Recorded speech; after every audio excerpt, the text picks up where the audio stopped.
Welcome to the We Shine Well podcast, where I have real conversations with thought leaders in wellness to help you live your most vibrant, aligned, and purposeful life. I'm your host, Zoe Kelsey, founder of We Shine Well. Here, we share honest stories, gems of wisdom, and insight to spark clarity and guide your next right step, so you can shine brighter from the inside out. Now let's dive in. Today, I'm bringing you an incredible conversation from our Summit Limitless, Being Fully Seen and Known, Expression, Identity, and Expansion Through Community with Nyakio, Grieco, DJ Blatner, and Morgan Zanotti. This conversation truly represents the heart of We Shine Well, because I believe we don't expand alone. The greatest growth often happens when we allow ourselves to be fully seen, fully known, and supported by people who reflect back to us what's possible. In this conversation, Nyakio Grieco, founder of 13 Lune and Relevant, DJ Blatner, nutritionist and dietitian, and Morgan Zanotti, founder of Drink Way, share the real stories behind who they are today, the pivots, the challenges, the identity shifts, and the moments that shaped how they lead and show up in life and business. We talk about resilience, staying true to your values, trusting your own path, and the power of aligned community to amplify not only your impact, but your well-being. I highly recommend watching this conversation on YouTube because there is something so special about seeing the connection, emotion, and energy exchange in this room. I mean, it was palpable. I hope this episode gives you permission to be more of yourself, trust your story, and remember that the right people don't just support your expansion, they help unlock it. Let's dive in. Well, hi, everyone. I'm Nyakio Grieco. I'm so honored to be here. I feel so present and relaxed. And I am a beauty founder. I've been a beauty founder for over 20 years. I started my very first beauty brand back in 2002 based on family beauty secrets that were passed down to me by my Kenyan family. My grandfather was a medicine man. My grandmother was a coffee farmer. And I felt that the continent of Africa was very underrepresented in premium beauty. So at the ripe old age of 27, I quit my job to make my grandmother's coffee scrub and had lots of stops and starts in that business, as many of us do as entrepreneurs. Had to teach myself how to be an entrepreneur, collected a lot of amazing mentors along the way, and ultimately sold that business to Unilever back in 2017. So in 2020, in the midst of the global pandemic and the most heightened moment of a racial reckoning of our lifetime, I was still working with the brand, and very quickly, Nyakio became one of the fastest growing Black-owned skincare brands in the United States. And while it was lovely, for the brand to have that recognition after 18 years of hard work, it was really built on the precipice of one of the most heartbreaking and scary times of our lives. And truth be told, I wasn't very excited about skincare and beauty products in that moment. I was afraid. I was afraid for all of us, our health. I was afraid by what I was seeing happening to us as a society. It felt like we were going backwards and into the unknown at the same time. And I decided at that point to kind of take my pain and turn it into purpose. And so I started shopping these lists, and I was quite shocked, having had a brand that launched I'm a little bit older than a lot of you, but at Fred Siegel here in Los Angeles, at Jeffrey, New York,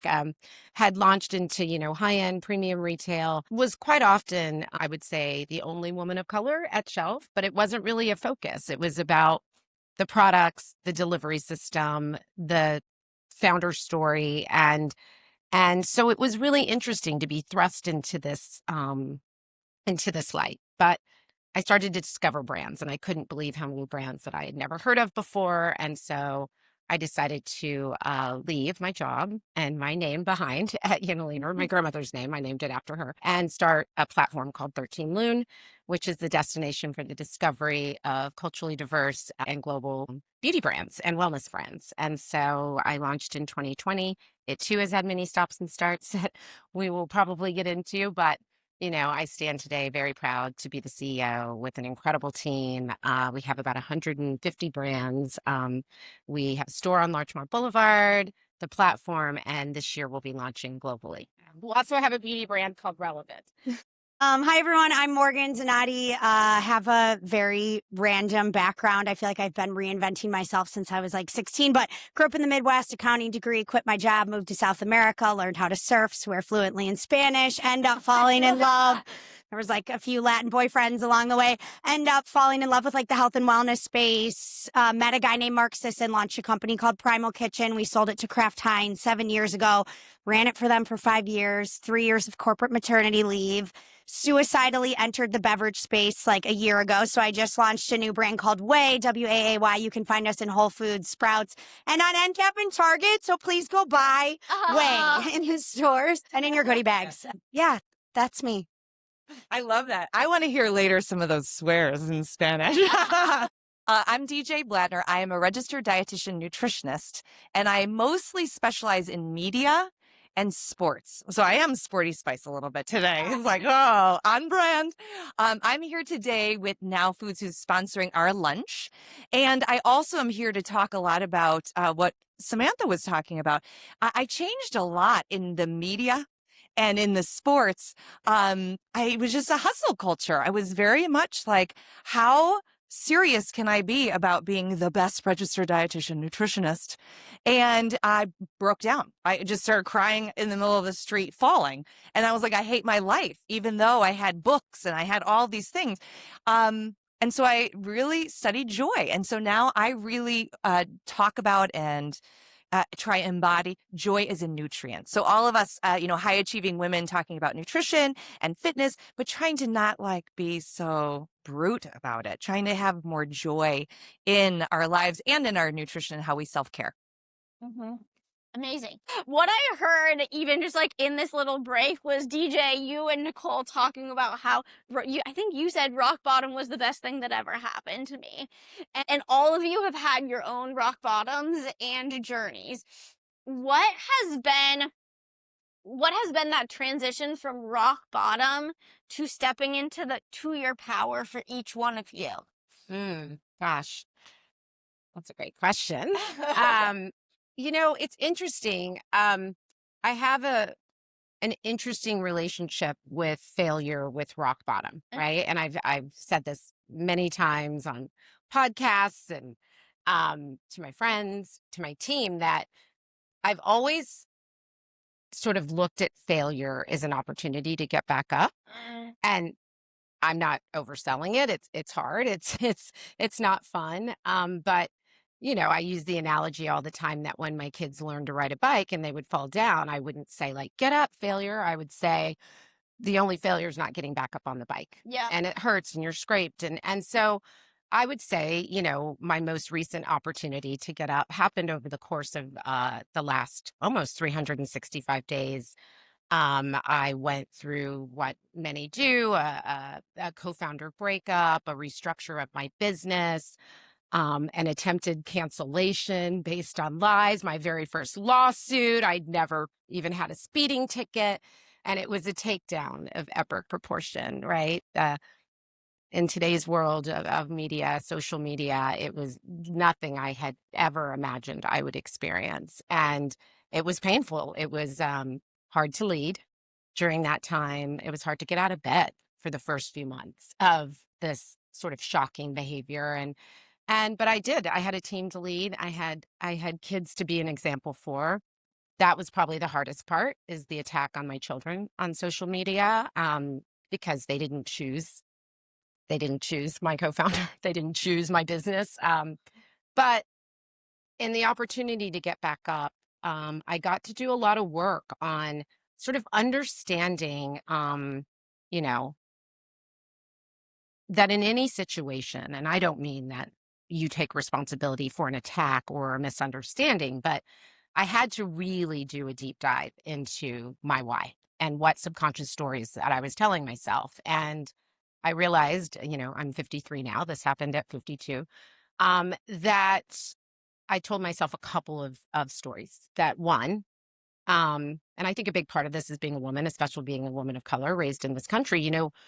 You're taught to put your head down, be the smartest, don't call attention to yourselves. And it's really the quite opposite of what you need to do to be an entrepreneur, right? So I've been sort of operating from this in-between space of traditional ways that I was raised for safety, but also how to be bold and use my voice and be seen. So what I did understand is that I told myself a couple of stories. One, subconsciously, I thought I would never get to success unless I was in business with a man. Two, I had called myself a recovering people pleaser, but realized I still had work to do there. And three, and I would say this to my kids all the time, like, what other people think of you is none of your business. But I didn't really believe that. And now I truly do believe. Yeah. And I mean that from a place of self-love, that yes, when you win awards and you have accolades and the media is screaming your business or you from the rooftops, it does feel good, but it's really none of my business, right? Just in the same way, when people are spewing lies about you, or you're watching, which you also shouldn't do. I stopped doing it after a while, but like watching other people tell stories and depictions of your life that are untrue, it's really none of your business. It's none of my business. And so I think I've had this 365 days to really, I'd say the greatest gift is to know who your people are. And a really great gift is to know who your people aren't. My circle has gotten smaller, but way more expansive. And so I sit here today, not grateful for an attack, but grateful that I had the chance to get back up, because it set me on a path that I could have never imagined. And I sit here in total joy. That's nice. Sounds like you're in a place of stepping into that newfound full power, too. So grounded after that. Oh gosh, I don't know. I think I might be like at rock bottom right now. Is that like no? I feel like yeah. I think for me, rock bottom has existed in a series of just like identity shifts over my life. So I feel like I, got back from South America in my 20s. A 6-month trip was 2.5 years. All my friends had jobs, and I was just like aimless. And I'm like, should I be a sex therapist? Should I be a nurse? Maybe I'll be a teacher. I think I'm going to be a naturopathic doctor. I was just like very lost. And then, you kind of just got to like decide what's next and not what's forever and keep moving forward. I think that's been kind of a big thing for me. And even now I've taken on this new challenge. So this, like, the imposter syndrome is like very real, right? Like, I had partners in my other business. I'm solopreneuring it now, and I have 3 kids under the age of 7, and it's all very intense. So I think I'm in this phase of like, whoa, I'm looking around at the life I created for myself, and I'm like, what needs to change so I can feel more balanced again? But I was with founder friend Dinah Trout. If any of you guys know the brand Health Aid, she founded Health Aid, and I was telling her about the drink, and she's like, well, can't go over it, can't go under it, gotta go through it. And I was like, thank you. So I think, I don't think we ever like go down, come back up, and stay up. Like, I just don't think life exists that way. Like, I think nobody knows what the fuck they're doing. Like, I don't either. Like, we can all look around and think everybody else has it figured out. But like, as soon as you have it figured out, you're just going to take on another challenge. And then you won't know what you're doing then, and you're going to have to figure that out. So this is just the universe we live in. But anyway. Yeah, it's more so like, how do we stay true to ourselves? Even I'm like, okay, how do I daily step into what does my power look like today in living? Like I mentioned in the beginning, like, how can I be the most me in this day with what I'm given? Mm-hmm. Fair. Yeah. I like it. Okay, so I agree with the whole idea that you're always crashing and building up. But my first crash, I learned the thing that is helping for all of the crashes. And this was doing joy experiments. So I hired coaches, like a team of coaches, to help me out of this rut. And one of the things that I would do is I would say, well, I think that sounds like it might be fun, or I'm a little curious about that, or wow, look what she's doing. Maybe that would be fun. So I started doing these experiments in my life. Okay. And I want to tell you about the first one, and it's shocking. Okay, so I have a lot of different jobs all through my life, but one of them, I was the head dietitian of a baseball team, the Chicago Cubs. I'm from Chicago. And so you are, yeah, I heard that in your intro. I was like, oh, we got to talk, especially the fact that you want to be a sex therapist. I was like, what is happening? Who is she? But so I was hired to be the sports dietitian for the team. And although I am dressed very sporty right now, I had no interest in sports. I hated dirty boys. I never watched a baseball game. But I got this interview to be with the Chicago Cubs because I was always on TV and they had heard about me, whatever. So I did this interview, and this was a joy experiment for me to be like, I'm going to hate this job. So I'm going to go in, as Samantha said, with 0 F's to give. I do not want this job. I do not like sports or boys. So I walked in, they were like, hey, I said, I just asked my husband how many innings in a baseball game, to a huge panel of men who are running the Chicago Cubs. I said, I don't know anything about sports. I don't know. I'm not a sports dietitian, nothing. But if you're looking for somebody who can shift the culture of your company and your players, I can make people think that food is cool and fun. And I was like, goodbye, mic drop. And I was waiting, obviously for them to be like, what a joke. Because I mean, like, who comes into a serious job like that? But this was an experiment for me. If I wasn't shiny and perfect and tried to get everyone to like me, and I was just me and was honest, would I get this job? It was a joy experiment. I got the job. I got the job with that kind of interview. And so then I would run these other experiments there because this was like not a joyful place. So then I was like, I'm not having fun. It was not joyful. So I was like, what else could I do that's a joy experiment? So none of these players liked me. They all thought that I was really ruining their lives because, they were eating all these fun foods and they were doing all this stuff. And I was like, hey, we're going to have, matcha. Actually, it was instead of energy drinks or whatever. So they were not liking me. So I was like, what could I do for a joy experiment? Because this is really a miserable situation. And so the joy experiment was, what if I put on the tightest pleather blue pants, Cubs blue, and turned on music by my little smoothie station and poured shots of all the matcha and sang shot, shot, shot, shot, shot, shot. I was like, first of all, I'm pretty sure all my peers who have similar jobs would think that this is ridiculous. But this is what I'm talking about. Joy experiment, going out of your mind to see what would happen here. What would happen here? And so I do this as just a joy experiment for myself. I don't know what's going to happen. Sure enough, I'm not kidding. That literal joy experiment of mine turned over the entire team to be obsessed with nutrition. All they did was want to talk to me about nutrition. And I mean, I fueled them to the World Series and earned a World Series ring with the whole process. But like, my moral of the story is when I'm in the dumps, which is often actually, is like I run. Well, I mean, no, she said, didn't you say, no. But like we heard before. To my house and pour my matcha in the morning. Yes, shot. But I mean, moral of my story is be in the dumps, but do some joy experiments. And that's how I feel like really helps me. Well, if anything, it's like every one of you is paving the way in your own way. Like you said, none of your peers would have ever done that before, but like, you being so you is what got all of those people to rally. And it makes me think of that. Do you remember that YouTube video where it's like there's that one person who looks insane just dancing in a field and then the whole group joins because like, yes, it's infectious. Exactly.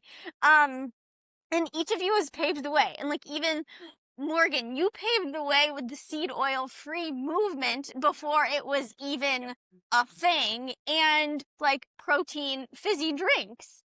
Like, how did you trust and know that that was like something that you were like, yes, this is a hill I'm going to die on, and trusting the process? I don't think I ever knew. I don't know now, and I certainly didn't know the first year of Primal Kitchen. Like, I think you just operate. I feel I'm deeply resonating with your story, by the way, because I lived in corporate America, and I sell this company. I'm assuming they're going to fire me because, like, I swear I don't have my MBA. I can't put a PowerPoint presentation together, and like, I'm a hugger. So I like wholly don't belong in corporate America. And then 5 years later, I'm like in some senior vice president role, 2 away from the global CEO of Kraft Heinz, in these like leadership meetings in an organization with 10,000 employees, and there's 88 of the top leaders of the organization, and I'm like, what the fuck am I doing here? Like, I don't know, but I think because I also showed up, like, they could just fire me and that would be fine, you know? And when you approach life with like, they could just fire me and it's fine. Like, you do present in a more authentic way. And truthfully, I've been on a lot of panels lately, and I normally just get up and tell some version of like, hey, I've had a lot of success. I'm doing it again. I have no idea what I'm doing. If you don't know what you're doing, that's fine too. And people are like, oh my God. And I'm like, is the world so lacking authenticity at this point that just getting up and being like, hey, I have no idea what the fuck I'm doing, people are like, holy shit, that was life-changing. Like, I think that's where we're at, and it's kind of crazy. I don't remember what the question was, so I have no idea what you're asking me. So we're just kind of having a conversation now. Is there anything different you want to bring to this panel? No, this is great. Well, I meant about you've been on so many panels and bringing that message. No, I think just even talking about the experience of being on panels, like corporate panels, and this is a conversation Abby and I have after the panel. I'm like, how are people this mind blown by just someone not being up there like, well, I did the data and in my research and like all that. It's so boring. Also, who wants to listen to that? But I do think authenticity is like a superpower. Yeah. And I feel like there's so many buy my blueprint and then you'll excel in this way or fit in this box. But that is not the way. And I mean, I was at LinkedIn for 10 years in corporate. So like corporate is ingrained. Like, this is the linear way. This is like how you are successful. But like, I even know personally for me, and I know for so many in the room, that's like the linear path is not the way to the most abundant, free, most you version of yourself. And it's like leaning into, what does that mean to you? Even when people might think you're crazy, asking like matcha shots. Well, yeah, I think it takes a lot of bravery to show up as yourself, right?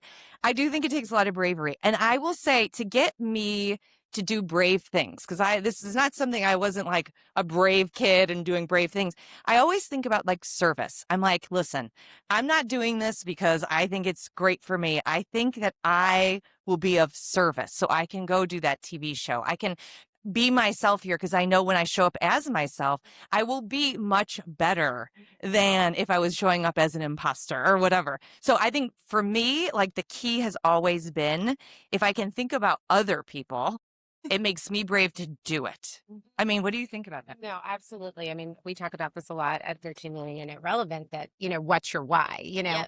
People ask me all the time, like, why would you become an e-tailer retailer after being a beauty founder for so long? And my why was because I was watching all of these small brands run into national retail, and it scared the shit out of me. I was like, what are they going to, they're going to shelf because this happens to be a time that they're getting a lot of attention, but like, where's their infrastructure? Is this their side hustle? Like, I'd had enough fall down moments and get back up moments as a founder that I almost felt deeply protective of their success and purpose, but also I'm a collaborator. I want to be in community with people who are just as crazy about beauty and storytelling as I am. So in a lot of ways, I started a company to surround myself with people who inspire me, that we could be in the trenches together. That's how I hire. I always hire people that are way smarter than I am about certain things. And know what I am good at, right? But serving the collective, having a why. I mean, I think so many, especially, right now in beauty and wellness, it's deeply saturated. It doesn't mean there's not room for more brands. I think there's room for all of us. But if there's not like a why, like, why did this pop into your mind? And why did you think this was a good idea? Whether it works or not, then it's probably not worth doing.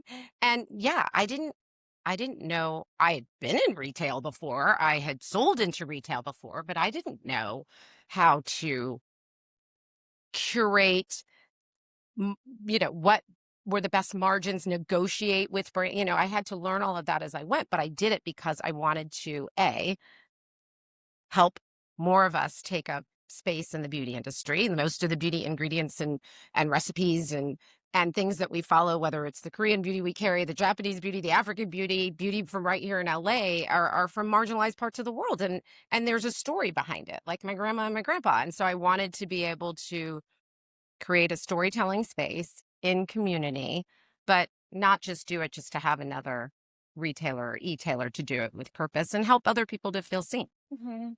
And that's so strong in like your why as well. I was even talking to Katie about it.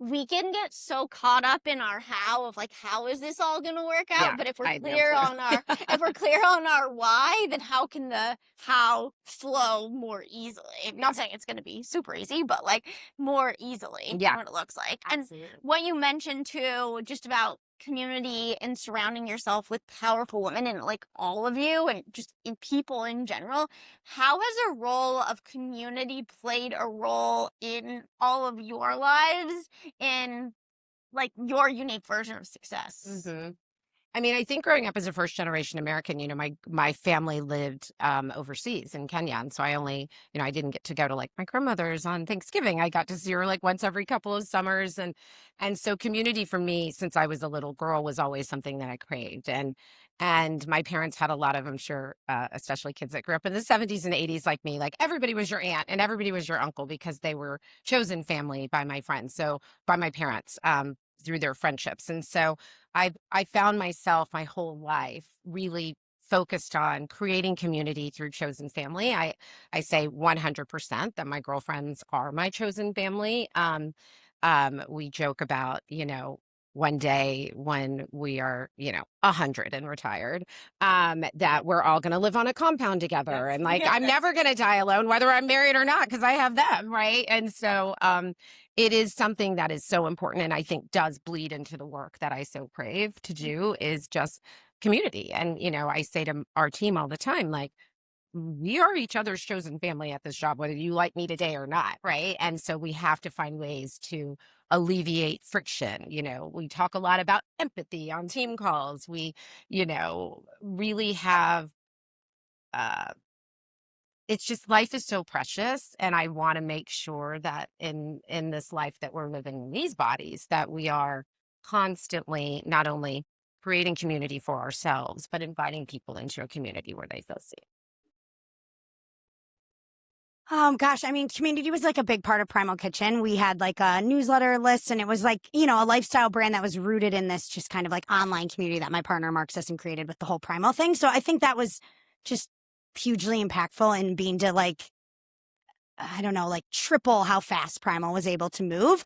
But I didn't really start way from that same place of community. I will say I'm like a big micro community person. Like there's people I play tennis with and there's like, but I'm not one of those moms that has her like 8 girlfriends and we like dress up for the baseball games and we rent the limo and we're like sorority moms. Like I don't have that, right? Which is fine. But I do have like, I've always been like this since I was younger, like pockets of friends kind of everywhere. And so stitching that together into one whole community is a different thing. But I do also always hire my friends. So Abby was my nanny last summer. And I was like, you can come work for me if you'll be my nanny this summer and live with us at my parents' lake house in northern Wisconsin. And I'm a boundaryless human. Yeah. My best friend, I hired my best friend was my first hire at Primal Kitchen. She's still the VP of marketing over there today, 7 years. Like she's been there for 10 years. All my team is still there. So I think because I'm a boundaryless human, there's not a lot of boundaries between like work and personal life. And so it just works for me to like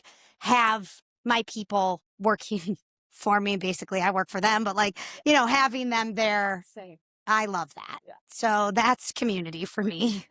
Yeah. That's very good. Controversial hot take coming in.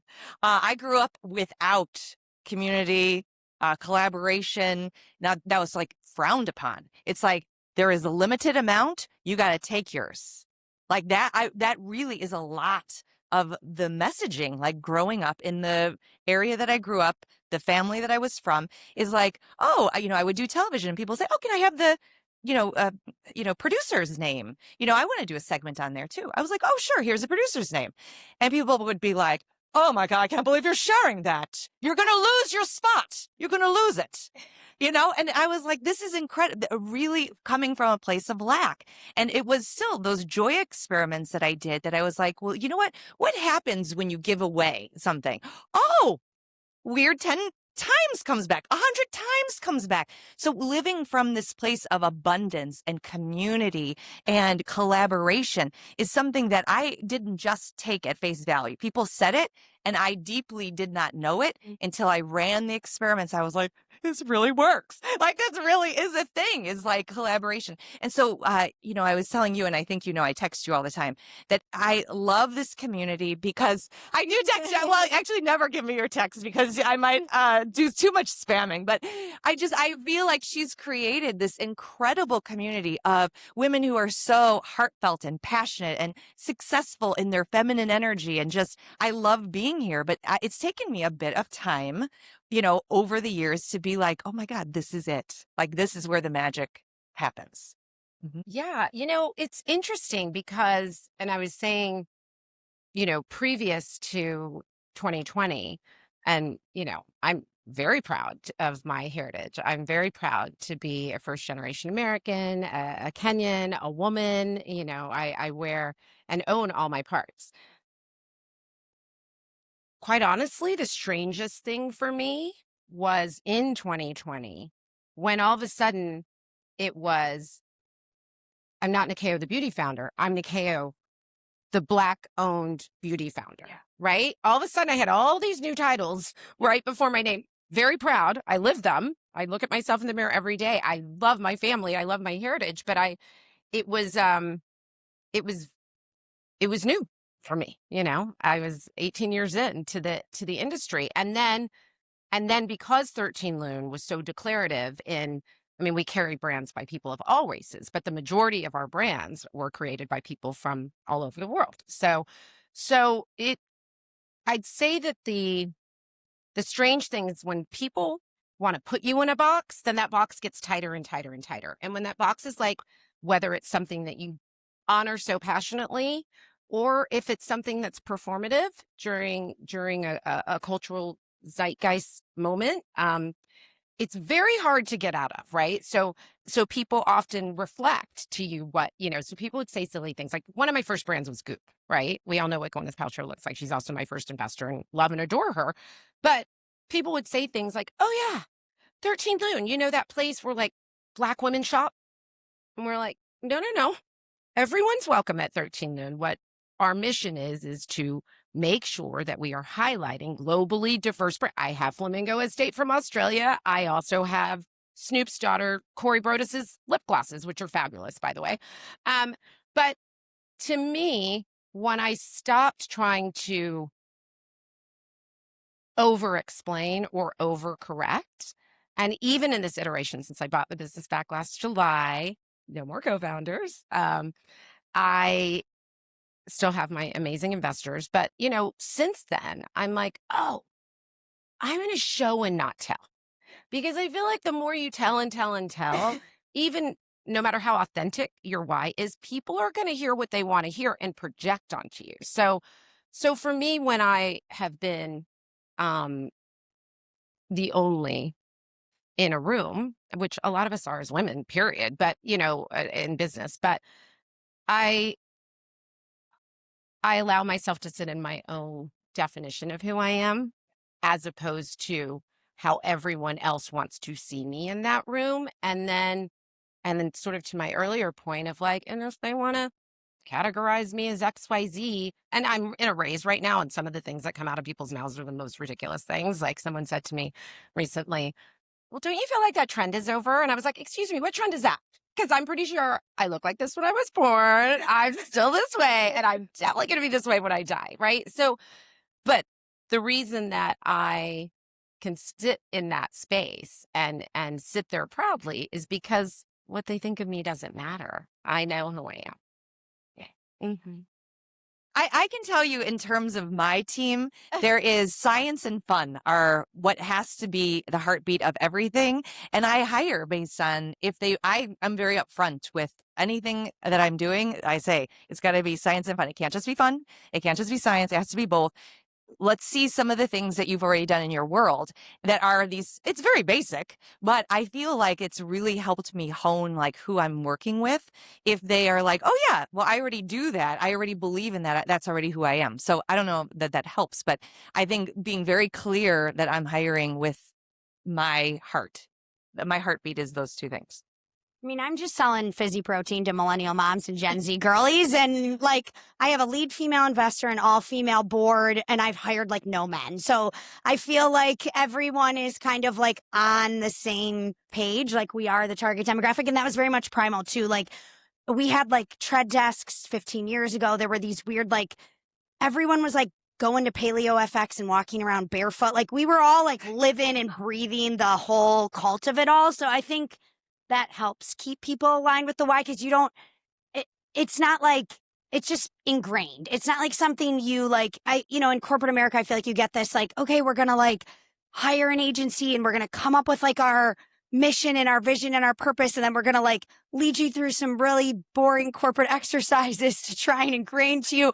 That never works. Like, you either have it or you don't. And if you try to fake it, it just comes off like a really bad forced fun exercise from like my worst nightmare retreat or something. So anyway, I don't know. That's worked for me. Yeah. Oh yeah. It's like, it's a small world over at 13 Lune, like literally. And it wasn't intentional. And I too have hired some friends, but yeah, no, I'm Kenyan.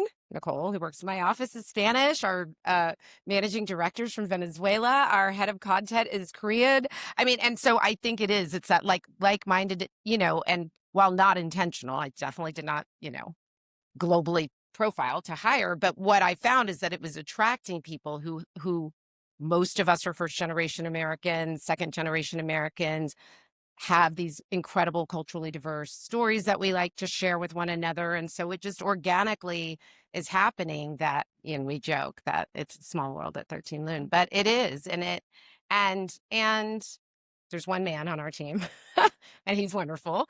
But we all love beauty, we love wellness, and we connect through the understanding and the power of storytelling and helping others feel seen. We do. We do represent every continent. So if anybody, although I'd like to break it up. Like, if anybody from the Nordics is looking for a job, we're hiring. Oh my gosh. What is one reminder you want everyone to take away from this conversation? I mean, I think in the end of the day, we like don't want to be married to someone who doesn't want to be married to us, right? Like, you don't. So I feel like you just got to show up as you, and it either like fits or it doesn't. And the faster you can figure that out, the better. So you can move on and find where you can most authentically show up as yourself. Yep. I'm pushing the joy experiments. Let me just push it. I just feel like that is real. Even where I'm at right now, what I'm taking away from this panel is I was like, when is the last time I ran my own joy experiment? I need to do that. Yes, I think I will. I think I will run one today. Okay, me too. Me too. But I'm pushing that agenda. Oh my gosh. Well, I feel like I talked about knowing our business. And I think, for me, it kind of goes back to what you said earlier, that, what you put out into the universe comes back to you triple-fold, that there is room for all of us. And it's okay to start over or to shift and grow. But as long as whatever you're doing, whatever you're pursuing, whether you're a team member or it's your own business, whatever you put out comes back to you triple-fold, 10 times. And so lead with kindness, I think would be my tip of the day. Amazing. Well, thank you all for being part of this incredible panel. Thank you for tuning in to the We Shine Well podcast. If today's conversation lit something up in you, I'd love for you to share it with a friend, leave us a review, and dive deeper each week by subscribing to our Substack in the show notes to interact with guests and discover more resources to expand you. Until next time, keep trusting your right next step and keep shining, my friend.